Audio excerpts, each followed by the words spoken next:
পরমারাধ্য শ্রী বাবামণি রাতুল চরণে প্রণাম জানিয়ে এবং আমার সমস্ত গুরুভ্রাতা ও গুরু ভগিনীদের প্রতি সশ্রদ্ধ জয় গুরু সম্ভাষণ জানিয়ে আজকের পাঠ শুরু করছি।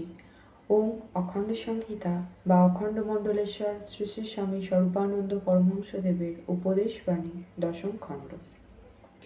প্রণব, পরমহংস ও অজপা। অদ্যকার ডায়েরির সাথে শ্রী শ্রী বাবামণির লিখিত একখানা কাগজের টুকরা পাওয়া গেল।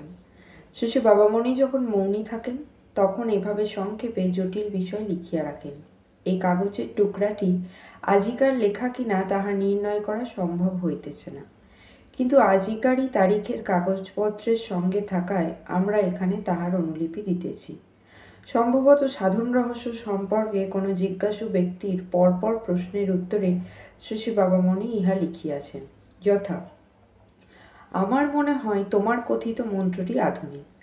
প্রণব যে প্রাচীনতম মন্ত্র, এই বিষয়ে সাধকদের মধ্যে কুৎসাপি মতভেদ দেখি না। ওঙ্কারের প্রামাণ্য সকলেই স্বীকার করিতেছেন। শুনিয়াছি বেদে তোমার কথিত মন্ত্রটির উল্লেখ আছে, কিন্তু মন্ত্র রূপে নহে, শব্দরূপে। বৈদিক শাস্ত্রে তোমার কথিত শব্দটির কতবার ব্যবহার আছে জানি না, কিন্তু ওঙ্কারের ব্যবহার অসংখ্যবার আছে। মন্ত্ররূপেও আছে, মন্ত্রের অংশরূপেও আছে।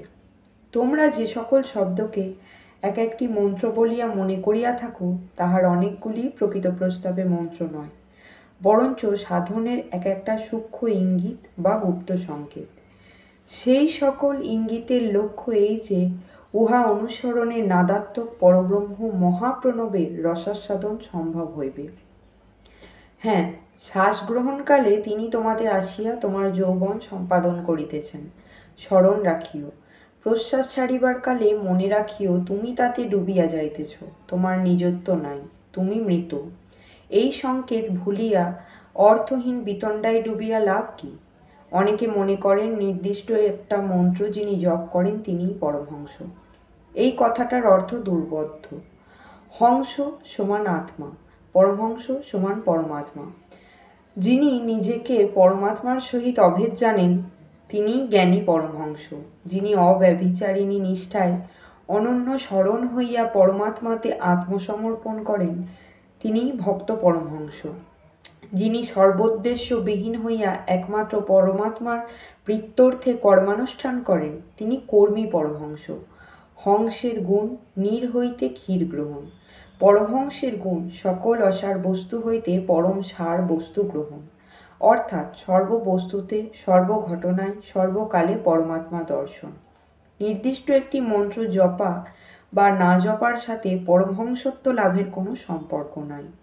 যে মন্ত্রই সাধন করো, যদি কর বা মালা না জপিয়া অবিচ্ছেদ সাধন করিতে পারো, তবে অজপা সাধন হইল। শ্বাস প্রশ্বাস যোগে যে মন্ত্রই সাধিত হোক, তাতেই অজপা সাধন হয়। হৃৎস্পন্দনের সঙ্গে সঙ্গে নাম জপিলে অজপা হয়, পথ চলিতে চলিতে পায়ের তালে তালে জপিলেও অজপাই হয়। কিন্তু তুমি পথ সর্বদা চলো না, হৃৎস্পন্দনের শব্দ সর্বদা লক্ষ্য করা যায় না। তাই যত প্রকারের অজপা সাধক সমাজে সাধারণত চল আছে, তন্মধ্যে শ্বাস প্রশ্বাসই শ্রেষ্ঠ, এবং শ্রেষ্ঠ বলিয়াই অজপা বলিতে শ্বাস প্রশ্বাসকেই বুঝাইতেছি। এটা যোগারূঢ় অর্থ। শ্বাস প্রশ্বাসে নাম জপ স্থূল অজপা, শ্বাস প্রশ্বাসের তোয়াক্কা না রাখিয়া অবিচ্ছেদ অবিরাম নদী তরঙ্গবৎ নামাভ্যাস সূক্ষ্ম অজপা। সুদূর হইতে সমতলে তুর্যধ্বনিবৎ সূক্ষ্ম অজপার অনুভূতি। সূক্ষ্ম অজপা দেহবুদ্ধির বিনাশক, স্থূল অজপায় মনোভ্রূমধ্য সেবী, সূক্ষ্ম অজপায় সহস্রার সেবী। হ্যাঁ, মালা জপের পরিণামেও সূক্ষ্ম অজপা ব্যক্তিবিশেষে সুসাধ্য। শ্বাসযোগে নাম জপে বায়ুর গতি বিচ্ছেদে সূক্ষ্ম অজপা সহজ।